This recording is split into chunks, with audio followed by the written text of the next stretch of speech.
வணக்கம் நண்பர்களே, welcome to Dhana's health and cuisine.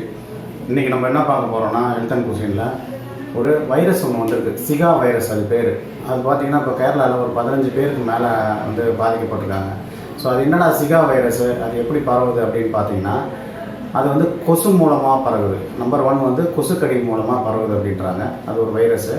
அதே மாதிரி உடல் உறவு மூலமாக பரவுது அப்படின்றாங்க.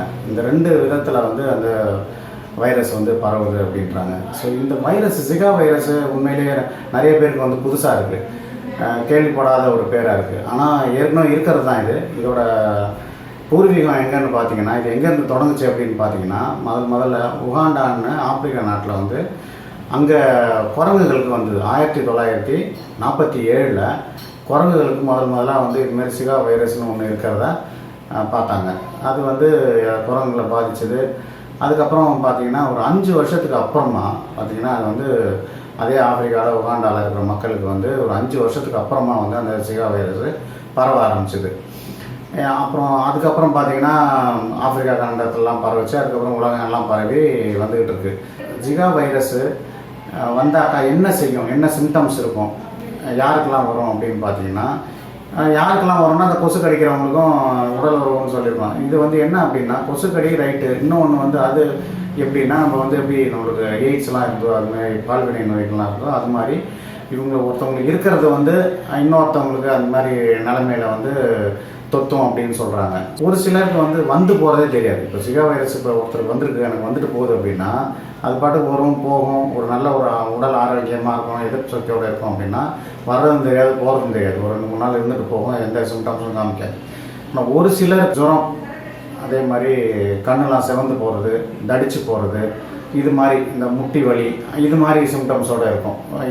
இது எவ்வளோ நாளைக்கு இருக்கும் அப்படின்னு பார்த்தீங்கன்னா, ஒரு 2 நாள்லேருந்து 7 நாள் வரைக்கும் இருக்கும். இப்போ நீங்கள் எப்படி நம்ம சிக்கன் குனியா வந்தாக்கா இல்லை டெங்கு வந்தால் இருக்கோ, அதே மாதிரி தான் இது உங்ககிட்ட உடலுக்கு உடல் அது வேறுபடும். ரொம்ப எதிர்ப்பு சக்தியோடு இருக்காங்க அப்படின்னா அவங்களுக்கு சும்மா குறைஞ்ச நாள் 2-3 நாளில் போயிடும். கொஞ்சம் எதிர்ப்பு சக்தி கம்மியாக இருக்கவங்களுக்கு 7 நாள் வரைக்கும் இருக்கும். நம்ம இதில் என்ன ஒரு இது பிரச்சனைனா, இப்போ எப்படி டெங்குக்கு சிக்கன் குனியாக்கெல்லாம் தனியாக தடுப்பூசி இல்லையோ, அது மாதிரி இதுக்கும் தடுப்பூசி கிடையாது. ஸோ இது அதனால் தடுப்பூசி இல்லைன்றதுனால இதை வந்து வரத்துக்கு முன்னாடி காத்துக்கிறது தான் ரொம்ப சால சிறந்தது. அப்போ வந்து வரத்துக்கு முன்னாடி எப்படி காத்துக்கணும் அப்படின்னு பார்த்தீங்கன்னா, இது வந்து இது பரவாமல் தரும். கொசு வரக்கூடாதுன்னா எங்கே வரும் கொசு பார்த்தீங்கன்னா, தண்ணி நீர்நிலைகள். இப்போ நீர் திறந்துருக்க நீர் நம்ம வீட்டுக்குள்ளே எப்போதும் சுத்தமாக மூடிக்கிடி வச்சுருப்போம். மற்றபடி வந்து தண்ணி டேங்கு, செப்டிக் டேங்கு இதெல்லாம் நம்ம பார்த்து டெங்கு கொசு வராமல் இருக்கிறது எப்படி மூடி வச்சோமோ அது மாதிரி மூடி வச்சுக்கணும். அந்த வேஸ்ட்டாக நம்ம தூக்கி போடுற டயரு, அந்த வேஸ்ட்டு குப்பைகள், பிளாஸ்டிக் கழிவுகள், இதெல்லாம் வந்து நம்ம சரௌண்டிங்ஸில் கிடக்குது அப்படின்னாக்கா அதிலலாம் ஈஸியாக முட்டை விட்டு இது பொறிஞ்சு இது வந்து டெவலப் ஆகிறதுக்கு சான்சஸ் இருக்குது. அதனால் இந்த மாதிரி நம்ம அந்த டெங்குக்கு எப்படி கொசு பரவாமல் இருக்கிறதுக்கு என்னென்ன செய்கிறோமோ அதே மாதிரி இதுக்கும் ப்ரிவென்ட் பண்ணிட்டோம் அப்படின்னாக்கா நம்ம இந்த கொசு வந்து வளர்கிறத கண்ட்ரோல் பண்ணிக்க முடியும். அஃப்கோர்ஸ் இன்னொன்று வந்து நம்ம இது மாதிரி சிம்டம்ஸ் இருக்கவங்க கூட வந்து உடல் உறவு கொள்ளாமல் இருந்தோம் அப்படின்னாக்கா நம்ம அது மூலயமா பரவுறதில்லை. அதனால் அதை நெக்லெக்ட் பண்ணிட்டாலும் நம்ம கொசு மூலமாக தான் முக்கியமாக இருக்குது. சரி, இந்த கொசு வந்து எந்த கொசு கடிச்சா வருது அப்படின்னு தெரியணும். இப்போ வந்து கொசு கடிக்கிறது அப்போனா நமக்கு ரொம்ப பயமாக இருக்கும். இப்போ எந்த கொசு கடிச்சா வரும் அப்படின்னு பார்த்தீங்கன்னா, இப்போ டெங்கும் சிக்கன் குனியாவும் வந்து எந்த கொசு கடிச்சா வருதோ அதே மாதிரி கிட்டத்தட்ட கொசுகள் தான். அந்த கொசுக்கு எப்படின்னா காலில் வந்து சின்ன சின்ன வெள்ளை புள்ளிகள், கோடுகள்லாம் இருக்கும். அது இன்னொன்று வந்து பகலில் மட்டும்தான் கடிக்கும். ஸோ இதை வச்சே நம்ம வந்து இதை சொல்லிடலாம் வந்து எந்த கொசு கடிச்சா வரும் அப்படின்னு நமக்கு தெரியும். அந்த பகலில் கடிக்கும். அதே மாதிரி இந்த கொசுக்கு வந்து காலிலலாம் பார்த்தீங்கன்னா படத்தில் பாருங்கள், காலில் அந்த வெள்ளை வெள்ளை கோடுகள் அந்த இது மாதிரி இருக்கும். ஸோ அது மாதிரி கொசு ஒழிப்பு ரொம்ப முக்கியம். அதே மாதிரி நம்ம நைட்டு எப்படி தப்பிச்சிக்கலாம் அப்படின்னு சொல்கிறேன். இப்போ கொசு ஒழிச்சிட்டாக்கா அந்த கொசு இல்லை அப்படின்னா நம்மளுக்கு வரப்போகிறது இல்லை. ஸோ அது மாதிரி நம்ம அந்த எல்லாம் நம்ம சுற்றுப்புறத்தை வந்து சுத்தமாக வச்சுக்கிறது, தூய்மையாக வச்சுக்கிறது மூலமா இதை வந்து அவாய்ட் பண்ணிடலாம், இல்லை வராமல் தடுத்துடலாம்.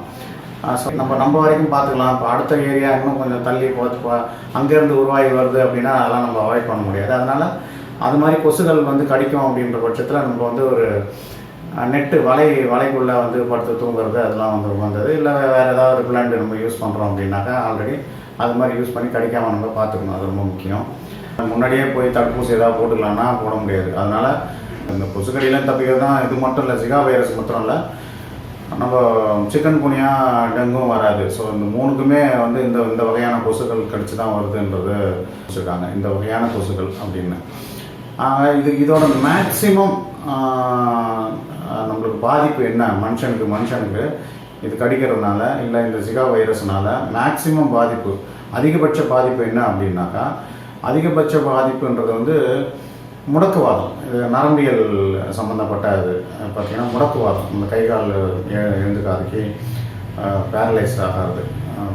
அதனால் வந்து இது அவ்வளோ கொடுமையானது அப்படின்னாக்கா இது வந்து ஒரு சிலருக்கு தான் ஆகும். இப்போ முடக்குவாதம்னு ஒன்று இருக்குது. அதே மாதிரி கர்ப்பிணி பெண்கள், அந்த கர்ப்பிணி பெண்கள் கருத்தரித்து அதோட குழந்தை உருவாகி வருது இல்லைங்களா, அது மாதிரி அந்த பிறக்கிற குழந்தைங்களுக்கு வந்து ஏதாவது ஒரு குறைபாடோட பிறக்கிறதுக்கு வாய்ப்பு இருக்குது அப்படின்றாங்க. ஸோ இது ரெண்டும் ரொம்ப கொடுமையாக இருக்குது. முடக்கவாதன்றது ஆளையும் வந்து மூவ் பண்ணாமல் இதாகிடுறது, படுக்கை ஆகிடலாம், இல்லை கை கால் விழுந்து போகலாம், இல்லை அது மாதிரி ஆகிறதுக்கு ஒரு சான்ஸு.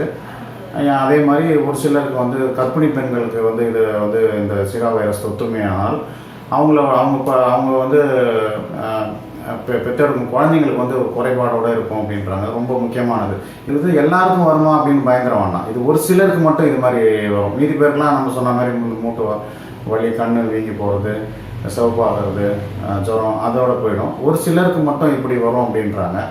ஸோ நீங்கள் அப்படி இன்னும் இது போய் பார்த்தீங்கன்னா அதுதான் அந்த எதிர்ப்பு சக்தின்றது ரொம்ப முக்கியமானது. என்ன எதிர்ப்பு சக்தி இருந்தாலும் நம்ம வைரஸ்க்கு ஒரு பக்கா எதிர்ப்பு சக்தின்றது வந்து என்ன தடுப்பூசி போட்டாலும் வந்து புதுசாக வைரஸ் வந்துட்டுருக்கு. அதுக்கேற்ற மாதிரி வந்து தடுப்புகள் நம்ம உடம்பே தான் வந்து உண்டு பண்ணிக்கணும். வந்த பிறகு போயிட்டு அது மேலும் வந்து தீவிரமாகாத இருக்கிறதுக்கு வந்து நம்ம என்ன பண்ணணுமோ அதை நம்ம டாக்டர்கிட்ட போய் பண்ணிக்கலாம். ஸோ இதுதான் வந்து இந்த ஜிகா வைரஸோட வரலாறு. நீங்கள் பார்த்தீங்க வந்தால் என்ன ஆகும் அப்படின்லாம் பார்த்துருக்கோம். இது எப்படி தப்பிக்கிறது அப்படின்னு சொல்லிட்டு அது ரொம்ப முக்கியமானது. அதெல்லாம் நோட் பண்ணி வச்சுக்கிட்டு கொஞ்சம் நம்ம அதுலேருந்து கொஞ்சம் கவனமாக இருக்கிறது நல்லது. இப்போ நான் ஒரு கேள்வி கேட்குறேன். இப்போ இந்த ஜிகா வைரஸ் எந்த கொசு கடிச்சா வரும் அப்படின்னு கமெண்ட் பண்ணுங்கள். ஆண் கொசு கடிச்சா வந்து அதிகமாக கடிக்குதா, இல்லை பெண் கொசு கடிக்குதா, எந்த கொசு கடிச்சு நம்மளுக்கு வந்து பொதுவாகவே இந்த டெங்கு, மலேரியா, இந்த நம்ம சிக்கன் குனியா, இந்த ஜிகா வைரஸ் இதெல்லாம் வருது அப்படின்றத நீங்கள் கமெண்டில் போடுங்க. இப்போ நீங்கள் அடுத்த வீடியோவில் வந்து நம்ம இந்த 3ஆம் அலையோட தீவிரம் ப்ளஸ் எப்போ வரும் என்னன்றது அதோட ஒரு அலசி ஆராய போகிறோம் அடுத்த வீடியோவில். அது வரைக்கும் உங்களிடம் விடைபெறுகிறேன். நன்றி, வணக்கம். நீங்கள் லைக் பண்ணுங்கள், இந்த வீடியோவை ஷேர் பண்ணுங்கள், சப்ஸ்கிரைப் பண்ணுங்கள். Thank you friends.